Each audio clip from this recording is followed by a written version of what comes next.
Curso Jesus e a Criança. Dois personagens centrais em nossa vida, em nossa ascensão espiritual. Um, o modelo externo, Jesus, a referência, aquele em relação ao qual precisamos evoluir. Se você quer saber se está evoluindo, não adianta, aliás, atrapalha, você instituir referências humanas dos chamados ídolos. Não são referências existenciais, nem aqueles da música, nem aqueles do futebol, nem aqueles da política, nem aqueles da conjugalidade, nem aqueles da família. Nenhum ser humano comum pode cumprir bem o papel da referência existencial. É Jesus. E nenhum ponto de partida bom haverá no campo da chamada maturidade. O ponto de vista científico, filosófico, religioso, a seriedade, são ilusórios, são pontos de partida ilusórios. Qualquer um deles, bem trilhado, é um bom ponto de partida, mas deve contar sempre com a disponibilidade emocional, com a disponibilidade subjetiva do universo interior. Disponibilidade lindamente simbolizada pela criança. A criança é a atitude interior em relação à qual, a partir da qual, avançaremos à referência exterior, Jesus. Entre Jesus e a criança estamos nós. É isso que temos refletido, é isso que a psicologia nos situa, ao falar que todos trazemos uma criança interior. É isso que o próprio Jesus aponta ao revelar que somente aqueles que forem como crianças entrarão no reino dos céus. Imprescindível entender o momento em que nós estamos. Partir dessa referência emocional interior para a referência existencial espiritual, da criança a Jesus. Que essa lucidez oriente nossos passos, nossa atitude, nossas vidas. Hoje trabalharemos um outro aspecto fundamental nessa trajetória, nesse ponto de vista. Qual é o material didático? Quais são as ferramentas evolutivas com as quais nós contamos? Autoconhecimento, ferramenta maravilhosa.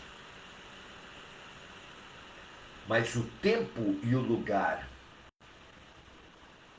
ter a referência do tempo e do lugar fundamentais para a nossa evolução. Como diz Gilberto Gil, que o melhor lugar do mundo é aqui e agora.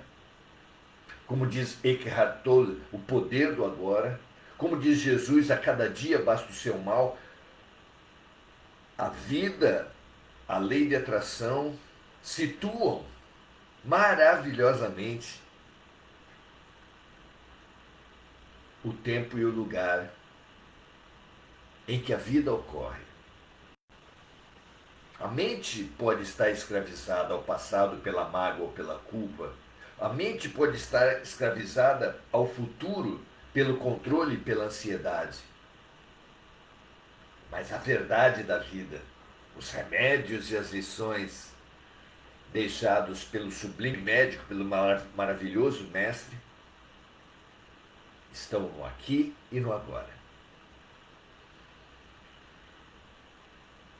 Por isso, precisamos nos surpreender.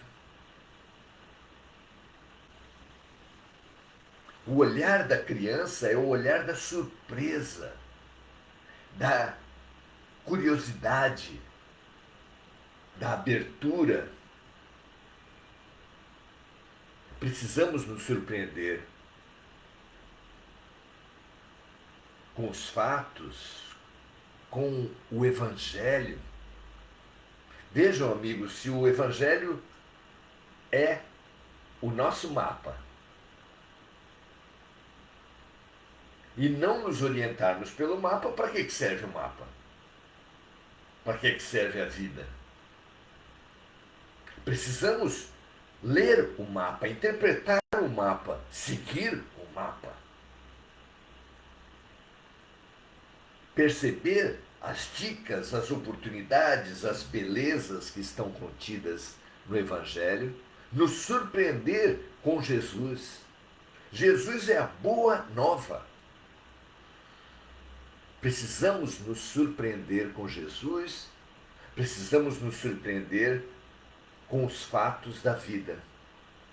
Porque Jesus e os fatos da vida nos são presentes de Deus. E o presente, o que faz? O presente maravilhoso, o que faz na mente, na vida de uma criança? É a surpresa, é a alegria. Surpreenda-se, alegre-se com a vida, minha amiga, meu amigo. Mesmo as lições difíceis, mesmo os remédios amargos, se são perfeitos, quando compreendemos que eles são perfeitos, que não cai mesmo uma folha de uma árvore que não seja pela vontade de Deus, que são maravilhas, pedras preciosas, deixadas para nós por Deus, presenteadas para nós por Deus. Ficaremos surpresos, alegres.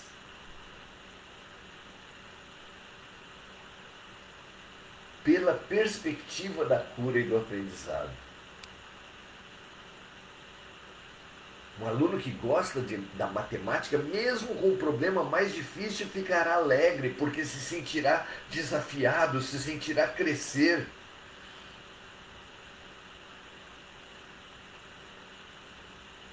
Uma pessoa que passa por uma terapia, mesmo identificando um trauma, uma trava, fica alegre.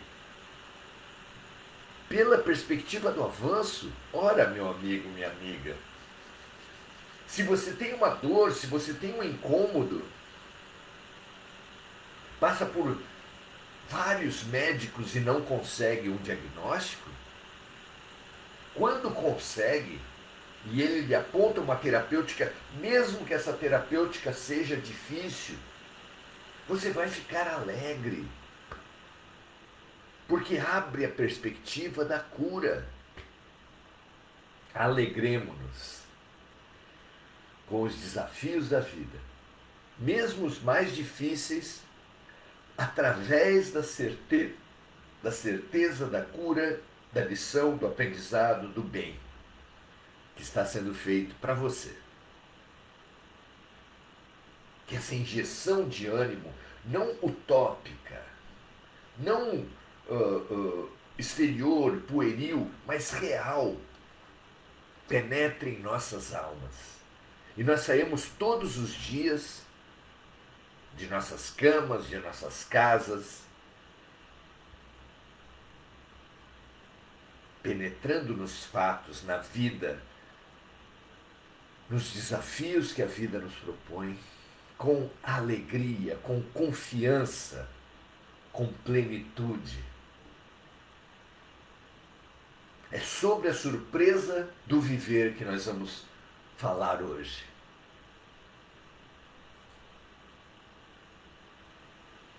A surpresa do viver.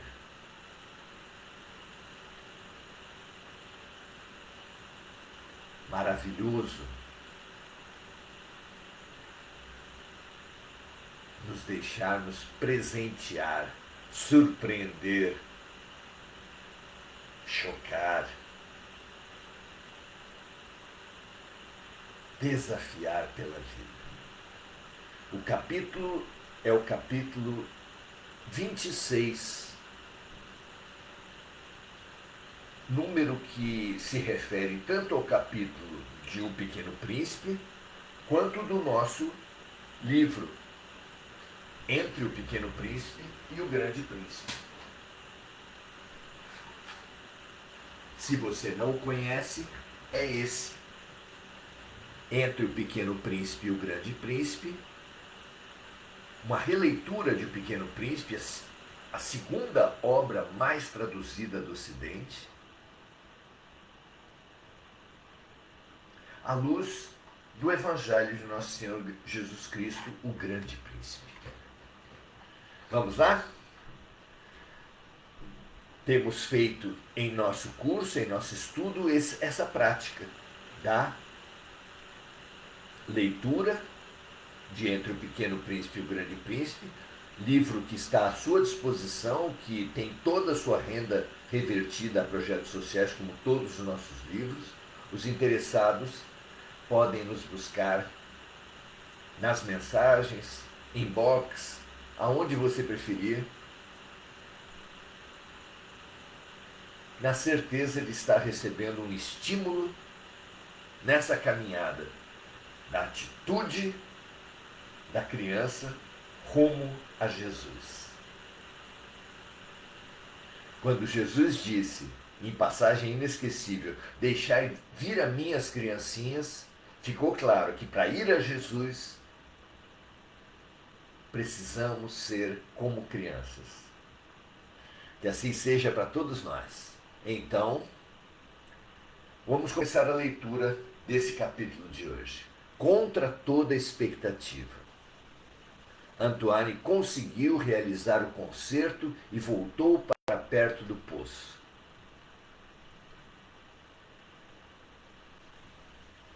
Em rápidas palavras, podemos lembrar que Antoine era um aviador que teve o seu aviãozinho quebrado quando sobrevoava o deserto do Saara.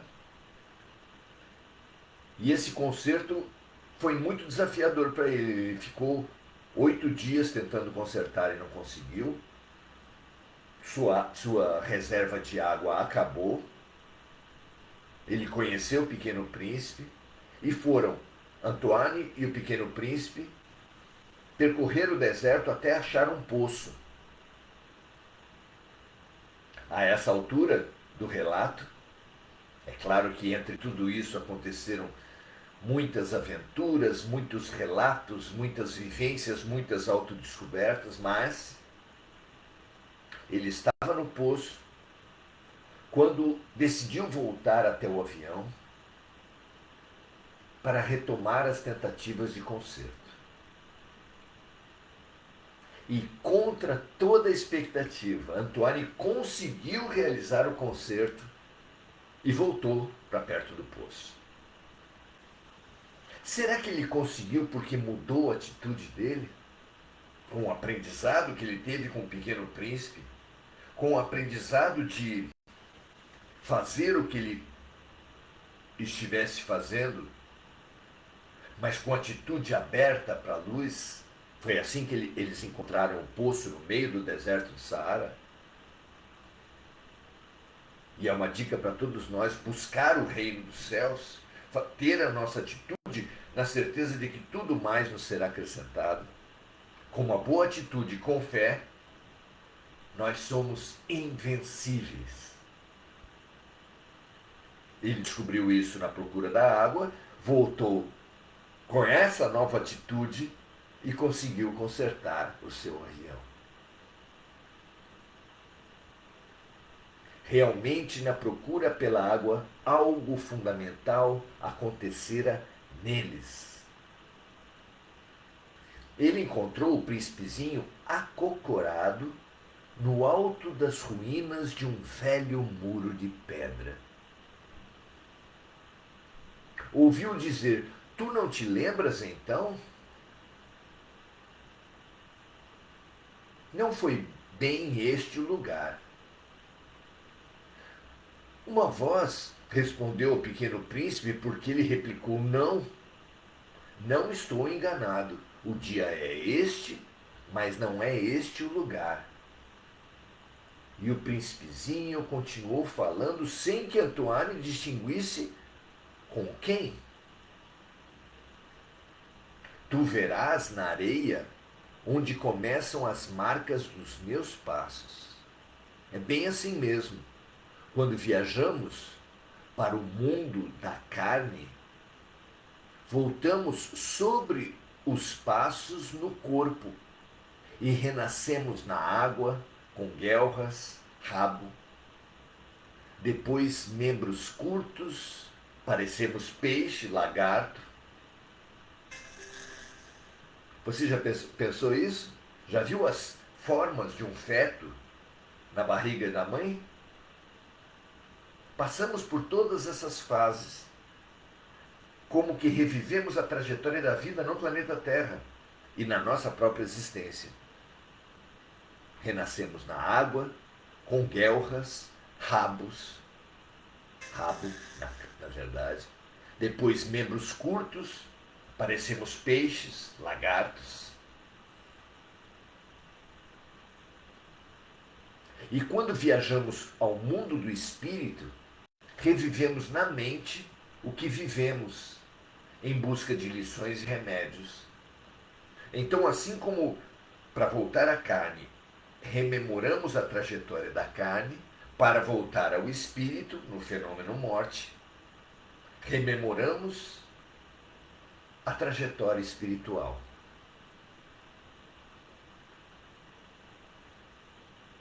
Parece mesmo imprescindível voltar, revisitar, ressignificar para renascer. O passado só faz sentido como referência de vida quando temos alguma trava, quando ficou uma mágoa, uma culpa, um preconceito, um medo.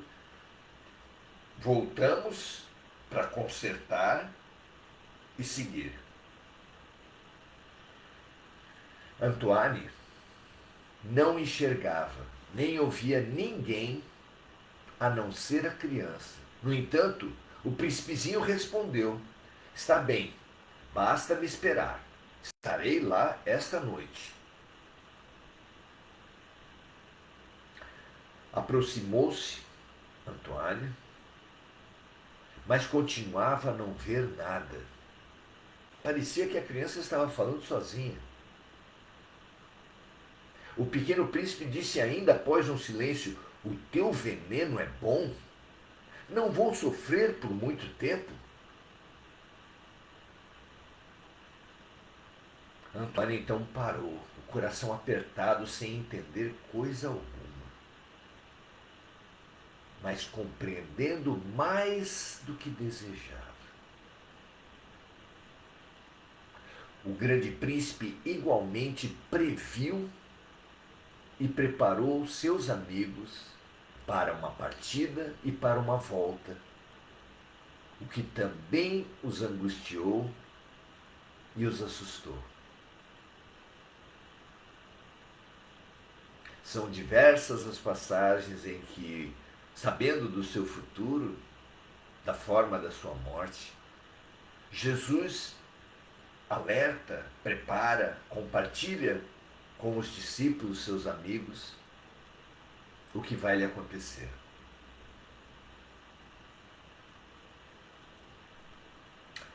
Quando o amigo da criança, o pequeno príncipe, quando o amigo da criança, Antoine, baixou os olhos para o pé do muro, deu um salto. Lá estava, erguida para o príncipezinho, uma dessas serpentes amarelas que nos liquidam em segundos. Procurou algo no bolso, mas percebendo o barulho, a semente deslizou pela areia e vagarosamente se enfiou entre as pedras.